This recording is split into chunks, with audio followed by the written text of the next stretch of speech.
This is the continued testimony of alleged victim Mia, testifying under a pseudonym. There is a lot to break down with respect to her direct testimony, her cross-examination by the defense. Remember yesterday, she testified that she was verbally, physically, sexually assaulted by Sean Combs, goes to potentially forced labor as the underlying crime of racketeering. Remember, prosecutors have to prove at least 2 underlying crimes of racketeering. Forced labor is one of them. I also think her testimony goes to this pattern of criminal activity for racketeering. The name that silenced the entire courtroom, Janice Combs. Diddy's mother, who exactly is she in this empire of violence? And why could the testimony of someone once considered Diddy's right-hand man be the key to bringing the entire Combs family to its knees? At this morning's federal hearing in Manhattan, an unexpected witness left the room in stunned silence. Mia, once regarded as Diddy's fiercely loyal confidant, stepped forward with a suitcase brimming with documents, audio recordings, and long-buried secrets. But the real bombshell wasn't what Diddy had done. It was the name Mia kept repeating: Janice Combs, Diddy's own mother. Producer Tim Dog Patterson, he alleged that Janice, Diddy's mom, would often throw parties at Diddy's childhood home. Rejuvenate you. She likes, allegedly, to have threesomes with her son. You know how you and your son play with my friend underage in the bed, Janice? It started with her. From the image of a gentle, aging mother in the public eye, Janice now emerges as a cunning mastermind lurking behind the scenes, the one who quietly molded Sean Combs into a tool of power, willing to do whatever it took to expand an empire built on violence, wealth, and silence. Was Diddy merely a pawn carrying out orders? Could it be that his mother, never seen by the public as a figure of authority, was the true orchestrator? And is Mia's betrayal an act of brave defiance for justice, or is it guided by an even more formidable force than Diddy himself? The truth is unraveling, layer by layer, and the name Janice Combs, once known only as the defendant's mother, may now hold the key to unlocking the shocking reality of this explosive case. I've lived in fear for far too long. Diddy and his mother Janice backed me into a corner. They thought they could silence me, but today I'm here to tell the truth, the whole truth, no matter how painful it is. I'm not just doing this for myself, but for all the women they turned into pawns, the voiceless victims. I won't let them hide in the shadows any longer. As Mia finished speaking, a heavy silence gripped the courtroom, thick with the tension of an impending storm. Curious glances darted across the room, whispers rippling through the crowd as a woman stepped up to the witness stand. She was known only as Mia, a pseudonym to shield her identity, yet her presence was a ticking time bomb. Mia, once Diddy's trusted aide for 7 long years, stood there with a steely gaze but trembling hands. She wasn't just a witness. She was a survivor, someone who had seen and endured the darkest secrets of the Combs family over nearly a decade. Mia's testimony wasn't merely an accusation. It was a razor-sharp blade, slicing through the polished facade of the Combs family, exposing a truth that left the world reeling. Sean Diddy Combs, the powerful music icon, wasn't the mastermind behind his criminal empire. The true puppeteer, the one who shaped the monster known as Diddy, was none other than his mother, Janice Combs.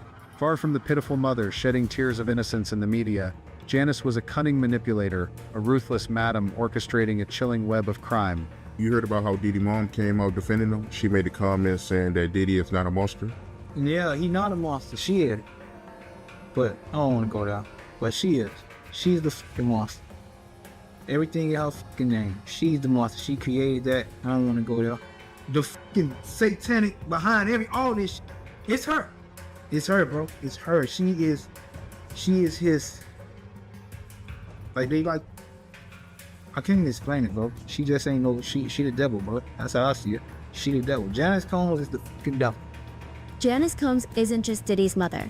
She's the cunning mastermind, the architect behind every heinous act. Diddy may be the monster in the public's eyes, but it was Janice who forged him, carefully steering him step by step into the abyss of corruption. According to Mia's gripping testimony in court, Janice wasn't merely a mother lurking in the shadows. She was the linchpin, the very soul of a criminal empire built on the blood and tears of young women. With chilling precision and calculated ruthlessness, she personally handpicked the victims, aspiring young dancers brimming with dreams, naive female assistants barely old enough to grasp the ways of the world. She preyed on the most vulnerable, Mia revealed, her voice breaking with anguish. They were often girls with nowhere to turn, some with only a middle school education, easily swayed by promises of Hollywood glamour and a dazzling future. She had a modeling agency, but it wasn't a modeling agency. It was more a brothel. that she ran for high-profile drug dealers and athletes. On the surface, Janice appeared as a formidable woman, a successful entrepreneur running a prestigious modeling agency, loudly promoted as a launchpad for young talent.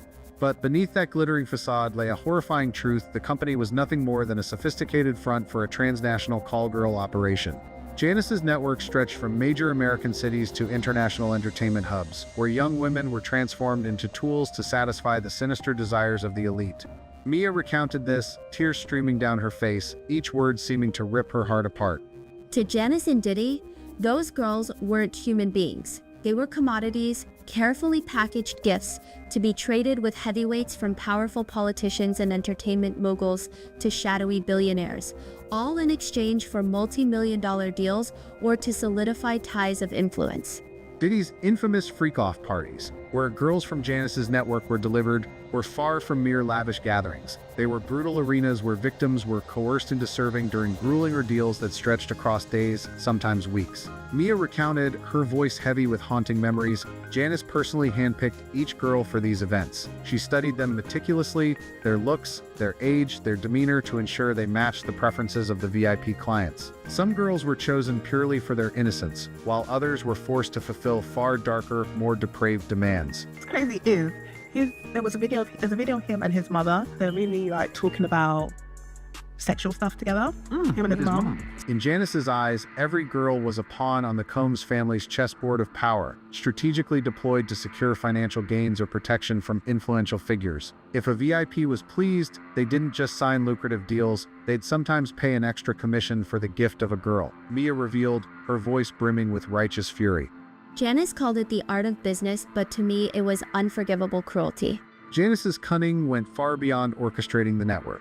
She personally oversaw every facet of the criminal operation, from selecting victims and arranging deals to ensuring no detail ever leaked to the outside world. With a chilling smile and piercing gaze, she commanded everything like a master strategist, turning the dreams of young girls into inescapable nightmares. She never left a trace. Every move she made was meticulously calculated.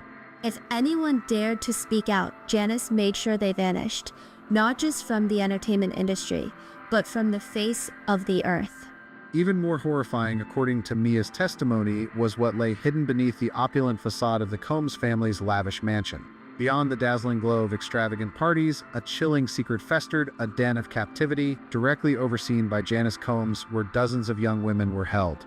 Mia revealed to the court that this den wasn't just a cold basement, it was an underground prison where girls were stripped of their dignity, reduced to tools to satisfy the dark desires of VIP clients at any moment. Janice called it the warehouse, Mia recounted, her voice choking as if strangled by the weight of the memory. But for the girls trapped down there, it was a living hell, a place where light, hope, and humanity itself were snuffed out. The conditions in that basement were so brutal they defied comprehension. The girls were confined in cramped, pitch-black rooms with icy concrete walls and the suffocating stench of mildew. They were given only 2 meals a day, usually a few slices of stale bread and a bowl of watery soup that barely kept them alive. Mia recounted, tears streaming down her cheeks. Janice always said eating too much would make them fat, and clients don't want imperfect girls. Some were so emaciated they were skin and bones, their eyes sunken from hunger and despair, but she didn't care in the slightest. To her, they weren't human. They were just products, commodities kept on hand to serve at a moment's notice. Janice's cruelty didn't end with starvation. She enforced a ruthless system of control, ensuring no girl dared to resist. If anyone dared to complain or resist, Janice would personally appear, her icy smile and voice sharp as a blade, threatening that they would never see the light of day again.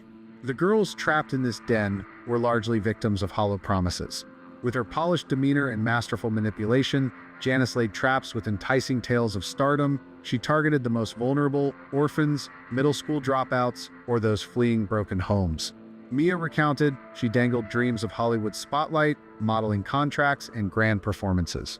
But the moment they stepped into her company, everything was stripped away, from their identification documents to their freedom. They were taken to the basement, and from that point on, their lives no longer belonged to them. Diddy's notorious freak-off parties, where these girls were dragged up from the basement, were not the glamorous affairs people imagined. According to Mia and other witnesses like Cassie Ventura, they were grueling ordeals lasting days, sometimes weeks, where the girls were forced to serve an endless stream of VIP clients, politicians, tycoons, and powerful entertainment figures. One girl collapsed after 4 straight days without sleep or rest. Mia shared, her voice trembling with outrage. Janice just stood there smirking and said she's too weak, not worthy of the opportunity. Then Diddy's people would inject or force the girls to take some kind of stimulant. I don't know exactly what it was, but it left them dazed, stripped of willpower, obeying like marionettes on strings. Serving VIP clients was pitched as a perverse opportunity, a mirage crafted by Janice and Diddy to manipulate their victims. They were told that if they were lucky enough to catch the eye of a powerful figure, they might be freed from the basement and given a better life. But the cost was relentless physical and emotional torment. Some girls had to serve day after day until their bodies gave out, too weak to even stand, Mia said, her eyes red and haunted. They were forced to take drugs to stay alert, compelled to endure things no one should ever have to face, and if they refused, Janice would appear in person, her gaze ice cold, threatening to lock them in the basement forever, or worse, make them disappear without a trace. I'm still haunted by the look in their eyes. Mia could never shake the memories of being sent down to the basement to fetch the girls for their duties. Her voice trembled, tears streaming down her face. They looked at me with pleading eyes as if I were their last flicker of hope, but I was powerless. I was just an assistant, and I knew all too well that if I dared to resist, I'd be the next one locked away down there. I lived in constant dread, torn between my conscience and survival. Each step Mia took into that basement, each clang of the heavy iron door slamming shut, felt like a blade slicing through her heart. I heard their soft sobs, their faint pleas, but I had to turn a blind eye. I'll never forgive myself for that, she confessed. The brutality of the den in that basement wasn't just in the harsh living conditions or the torment endured at those depraved freak-off parties. It was in the way Janice reduced those young women to mere numbers, nothing more than commodities. She kept a ledger, Mia revealed, a detailed record of every girl, name, age, traits, and even their value to each client. She managed them like inventory in a warehouse, and if a girl was no longer useful, Janice would discard her without a second thought. That chilling, calculated efficiency turned the Combs family basement into a symbol of moral decay, a place where humanity was trampled and dreams were crushed. Mia didn't just take the witness stand with tear-soaked stories, she brought with her a trove of meticulously gathered evidence, powerful enough to hush the entire courtroom into stunned silence. Clutched in her hand was a small USB drive, unassuming yet brimming with horrifying secrets, covert audio recordings carefully backed up from the old phone she used while working for the Combs family. Those recordings, laced with Janice's chilling, razor-sharp voice, laid bare the stark truth of the family's criminal empire. In one clip, her voice sliced through the air like a blade. "Don't let anyone know about the basement, Diddy. If there's a leak, you know how I'll handle it. No mercy." Another recording exposed her ruthless scheming as she issued instructions to her son, her words dripping with cold calculation. "Pick this girl for the deal with him.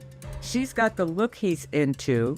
If he's pleased, that $50 million contract is as good as ours."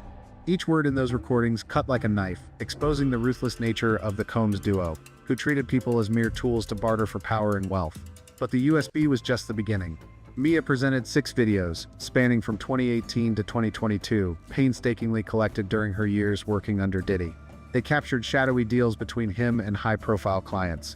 Among them, a powerful figure whose name Mia withheld, fearing for her own safety, appeared in one clip negotiating with Diddy over a gift in the form of a young woman. Another video left the courtroom in stunned silence. Janice, with a chillingly calm demeanor, was seen at a freak-off party, directing staff to prepare lubricants, bed sheets, and even drugs with a terrifying professionalism. She didn't just know about it all, Mia declared, her voice trembling with outrage. She orchestrated every detail, from picking which girl would serve to arranging the deals so flawlessly that no slip-up could ever be traced.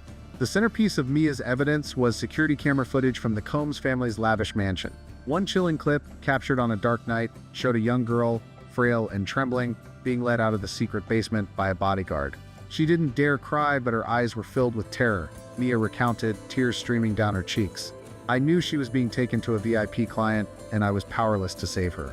Another piece of footage, said to have sparked visible outrage in Judge Arun Subramanian, depicted Janice at a freak-off party. With a faint smile and icy gaze, she directed staff to prepare everything like an event planner, but instead of a typical celebration, it was a cruel ordeal for the captive girls.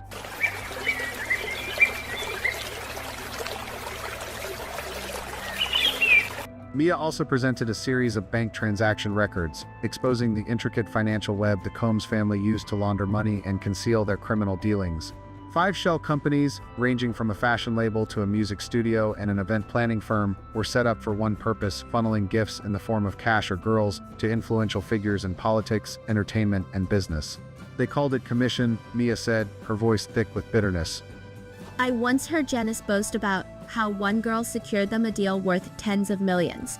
To her, every girl was just a number, a tool to bolster their power and pile up wealth. The documents, with their murky figures and shadowy cash flows, painted a vivid picture of a criminal empire built on exploitation and manipulation. Among the evidence, Mia provided screenshots of messages sent by Diddy and Janice, ordering her to escort girls from the basement to serve clients. The terse, chilling commands, "Get girl number 3 ready for tonight," or "Make sure she doesn't talk," stood as stark proof of the Combs duo's cruelty.